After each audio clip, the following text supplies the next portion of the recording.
Hi, my name is Charissa Brown. I am a DSP here over at the ALS. What that usually means is that I'm a day service provider over here for the clients. A typical day over here at the ALS is not very normal. It's always different every single day.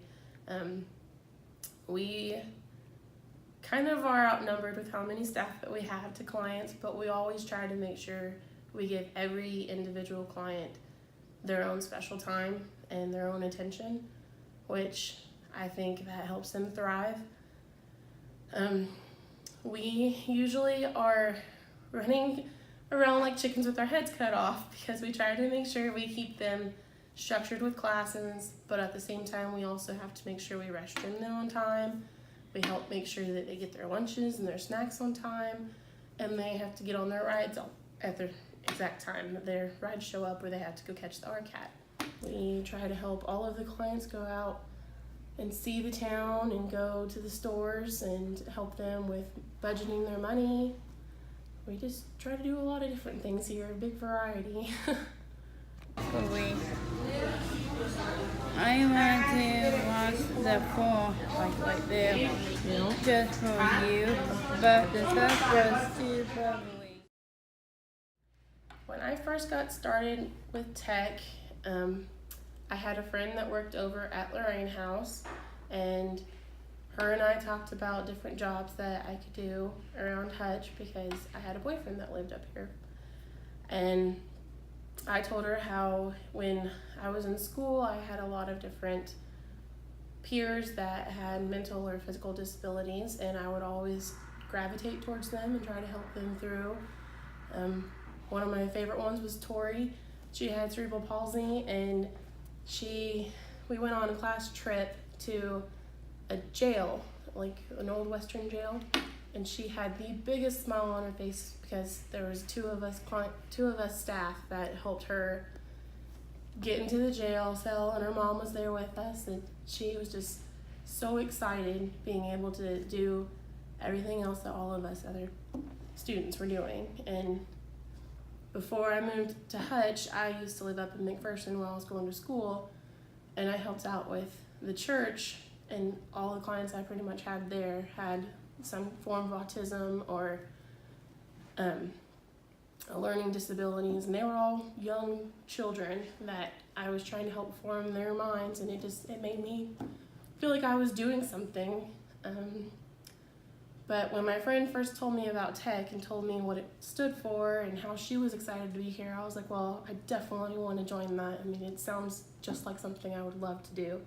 So I applied, and Don Warnke got my application, and he sat there and interviewed me one day, and Sierra Titke came in and she talked to me, and I worked out there for, let's say about 7 or 8 months. And then I transferred out to go over to Elm House, worked there for almost 3 years, and transferred over here because I wanted to do more with the clients and help them learn different things and see what all my options are here at Tech and learn all the different areas. So it was the last thing I had to learn. Is I've already worked at the residential and the production, and I wanted to come to ALS. So. Can I see it? Can I help you? I'll roll it up, but I won't bend it. I love working here at the ALS because I love seeing the clients' faces when they get so excited about accomplishing something or making something of their own. The biggest pillar that I love about tech is the self-worth, and I think once they get self-worth, it just makes all the other pillars there and stand out more. When they feel so good about themselves and they're confident in themselves, it helps them just go miles. When they are making their own craft, or they're creating their own kind of cutting up cucumbers and learning about cucumbers, it is a big enjoyment seeing on their faces all the different stuff that they learn, and they feel so proud of themselves that they did it. They did it on their own when so many people would sit there and tell them they couldn't do something. So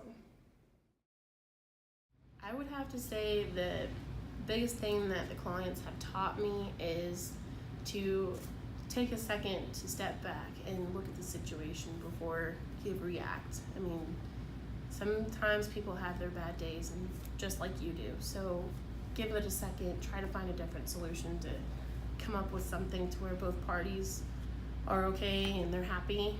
And sometimes some people don't have the words to sit here and say it. I mean, we have a lot of clients that have language barriers. They don't understand words, where I'll be like, oh, hey, I'm gonna say something that is super long, and they don't understand any of it. Then you have the clients that they can't even hear, and they can't even speak to you to tell you that they're hurting. Then take a minute to sit here and understand their body language and what they're trying to tell you.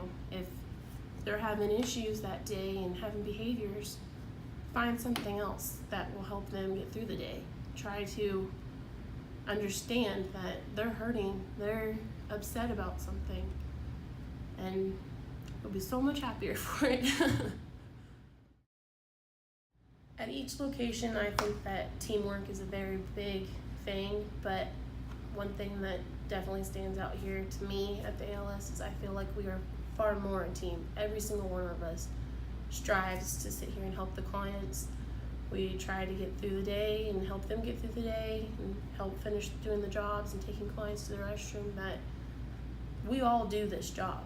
We all understand what the other person has to go through. So we try to help each other out as much as we possibly can. And that's one of the biggest things that makes me love working here at the ALS, is how many awesome coworkers and supervisors I have that they're willing to step in and help when they can.